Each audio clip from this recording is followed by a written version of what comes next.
បាទអរគុណណាស់ក្រុមគ្រួសារសុខចម្រើនគុណណាគូនមានគ្រាច្រើនបាននាំផល្លានុផលចូលក្នុងវិមានជ័យរបស់ផងលោកមេបាឥឡូវគឺថាអូបានប្រណិតមើលទៅជាមេបាបង្គោលឃើញថាដូចខ្វះមួយមុខកូនណាកូនឯងបែរទៅផ្លែមកអាណាស្លាប់អូគេឲ្យបញ្ញាប់ពេកបញ្ញាប់ពេកទៅពុកបញ្ញាប់ពេកចាំឲ្យយើងគិតថាចេះក្រុមគ្រួសារលោកបានគឺជាអ្នកធ្វើទៀនចាំឲ្យសូមឲ្យលោកមេបាបន្ថែមស្រុកខ្លួនដែរហើយបានមេបាខ្ញុំមកគោលប្រយោជន៍ចឹងលោកមេបាជួយបំពេញស្លឹកជួយដល់ក្រុមគ្រួសារចាំដើម្បីសេរីរៀនខ្លួនហើយយ៉ាងខ្ញុំគ្រួសារនោះទីនេះបានបានតាមតែចាអរគុណណាស់បាទក្រុមគ្រួសារលោកមេបា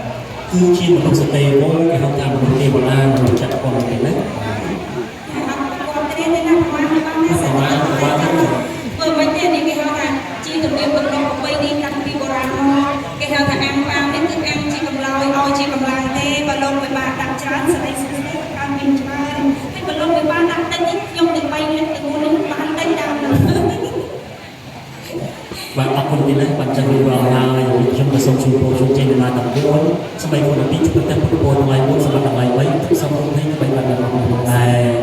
បាទចាត់អញ្ជើញគ្រូទេហើយលោកវិបាកហើយជំនុំរបស់នេះតែលោកវិបាកយើងទៅដាក់ក្នុងគ្រាឬមួយក៏មានប្រជុំទៅខាងណាទៀតរងដោយសារការមើលឃើញនៃហត់របស់ក្រុមគ្រួសារសុខចម្រើនគុណណាគឺផ្លែឈើឲ្យសម្រាប់ការបដិសន្ធកិច្ចភ្ញៀវដល់កតញ្ញូគឺថាមានរួចរាល់ហើយចា៎គឺថាជូនចិត្តសគុណដល់កូនចាស់អរគុណសាធុ